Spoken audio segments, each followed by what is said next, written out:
नमस्कार, आप देख रहे हैं स्वराज टुडे और मैं हूं आपके साथ मानवी ठाकुर। शुरुआत करते हैं आज की खास खबरों के साथ। दिल्ली के मुख्यमंत्री अरविंद केजरीवाल द्वारा भाजपा पर लगाए गए आरोपों की केजरीवाल ने आज बीजेपी पर गंभीर आरोप लगाए और केंद्रीय गृह मंत्री अमित शाह से सार्वजनिक रूप से माफी की मांग की। इस पर क्या प्रतिक्रिया आई सामने, आइए जानते हैं हमारी विशेष रिपोर्ट में। अरविंद केजरीवाल के इस बयान ने राजनीतिक हलकों में हलचल मचा दी है। दिल्ली के मुख्यमंत्री ने न सिर्फ बीजेपी पर आरोप लगाए बल्कि केंद्रीय गृह मंत्री अमित शाह से सार्वजनिक रूप से माफी भी मांग की। उनकी कहना है कि बीजेपी के नेता दिल्ली की राजनीति को अस्थिर करने के लिए किसी भी हद तक जा सकते हैं। अरविंद केजरीवाल ने बीजेपी पर गंभीर आरोप लगाए हैं और ये देखना दिलचस्प होगा कि इस मामले में बीजेपी और अमित शाह की तरफ से क्या प्रतिक्रिया आती है। तक सीमित नहीं है, पूरी दिल्ली के अंदर मेरे पास न जाने कितने हमारे कैंडिडेट्स आ चुके हैं। मेरी अपनी विधानसभा में, राजेंद्र नगर में, इधर उधर कई जगहों पर हमने देखा है और शिकायतें आ रही हैं कि भारतीय जनता पार्टी पूरी तरह से गुंडागर्दी के ऊपर उतरी हुई है। कोई भी पार्टी या कोई भी कैंडिडेट हिंसा क्यों करता है? उसे हिंसा करने की जरूरत क्यों पड़ती है? वो तभी हिंसा करता है जब वो देखता है कि बाकी अन्य अहिंसात्मक तरीके से, शांतिपूर्ण तरीके से उसका जीतना असंभव है। जब उसके पास कोई नैरेटिव नहीं होता, जब जनता उसके साथ नहीं होती, जब जनता उसकी बात नहीं सुन रही होती, तब वो फिर हिंसा पे उतारू होके येन केन प्रकारेन वो चुनाव जीतने की कोशिश करता है। आज दिल्ली में भारतीय जनता पार्टी की यही हालत है। पूरी दिल्ली में भारतीय जनता पार्टी अपनी ऐतिहासिक हार की तरफ धीरे धीरे, या मैं कहूँ तेजी से बढ़ती जा रही है। ये हार ऐसी होने वाली है भारतीय जनता पार्टी की, शायद भारतीय इतिहास के अंदर लिखा जाएगा कि एक पार्टी थी जो इतनी बुरी तरह से हारी। उसकी वजह से अब इसकी कमान अमित शाह जी ने संभाल ली है केंद्र में, और पूरी दिल्ली पुलिस को कानून व्यवस्था से विड्रॉ कर दिया गया है। और पूरी दिल्ली पुलिस को विड्रॉ करके उनको केवल और केवल भारतीय जनता पार्टी के चुनाव प्रचार में करने में, पूरी दिल्ली पुलिस अब भारतीय जनता पार्टी का चुनाव प्रचार कर रही है।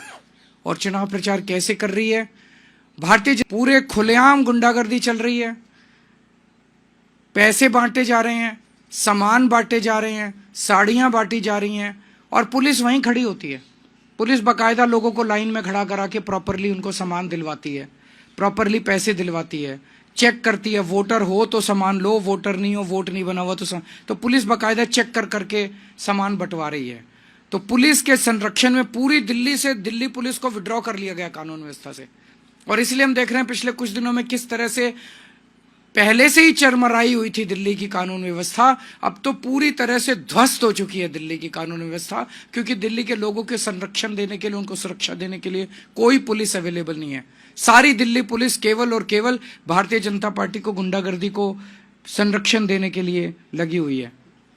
मेरी एक दो एसएचओ से बात हुई, उन एसएचओज ने मुझे जो बताया वो इतना खतरनाक है कि आप सुन के आपके रोंगटे खड़े हो जाएंगे।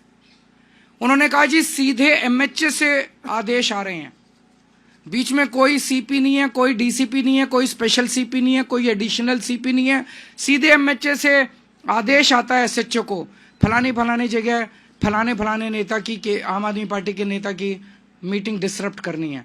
और पुलिस वहाँ पे बाकायदा लेके जाती है बीजेपी के गुंडों को, अपने संरक्षण में वहाँ पे गुंडागर्दी करवाती है। दिल्ली के अंदर अब केवल आम आदमी पार्टी नहीं, कोई पता चल जाए कि आम आदमी पार्टी का समर्थक है, आम आदमी पार्टी का वोटर है, उसको भी नहीं बख्शा जा रहा, उसको डराया जा रहा है। जैसे अभी इन्होंने कहा धमकाया जा रहा है, डराया जा रहा है। और पूरी दिल्ली के अंदर एक जबरदस्त डर का माहौल है कि खबरदार अगर आम आदमी पार्टी को वोट दिया तो। दिल्ली ने इस तरह की हिंसा कभी नहीं देखी थी। दिल्ली एक शांतिप्रिय स्टेट है, दिल्ली एक सभ्य लोगों का शहर है, दिल्ली पढ़े लिखे लोगों का शहर है। तो मैं ये पूछना चाहता हूं कि क्या दिल्ली ये सब बर्दाश्त करेगी? दिल्ली ये बर्दाश्त नहीं करेगी। मेरी अपनी 3 या 4 सभाओं को इन लोगों ने डिसरप्ट करने की कोशिश की, और बड़ी खूबसूरती देखिए कि वहां जो ऑडियंस में लोकल जनता आई हुई थी, महिलाओं ने खड़े होकर जो बीजेपी के कार्यकर्ताओं को खदेड़ा, वहां से उन्हें दुम दबा के भागना पड़ा। तो मैं दिल्ली की जनता को कहना चाहता हूं कि दिल्ली हम सब लोगों की है, इन गुंडों की नहीं है दिल्ली। हमें दिल्ली को बचाना पड़ेगा, आपको दिल्ली को बचाना पड़ेगा। अपनी दिल्ली के लिए, अपने बच्चों के भविष्य के लिए, दिल्ली के भविष्य के लिए आपको खड़े होना पड़ेगा। अगर कहीं ये डराने की कोशिश करें, एकजुट होकर इनका सामना करना पड़ेगा। हम देखते हैं, हम सब 2 करोड़ लोग देखते हैं कि कैसे ये बीजेपी वाले दिल्ली को बर्बाद करते हैं। हम नहीं होने देंगे दिल्ली को बर्बाद। और आप सोच के देखो, चुनाव के पहले अगर ये गुंडागर्दी इस तरह की कर रहे हैं। इस अंक में फिलहाल इतना ही। अगले अंक में फिर होगी मुलाकात। तब तक के लिए नमस्कार।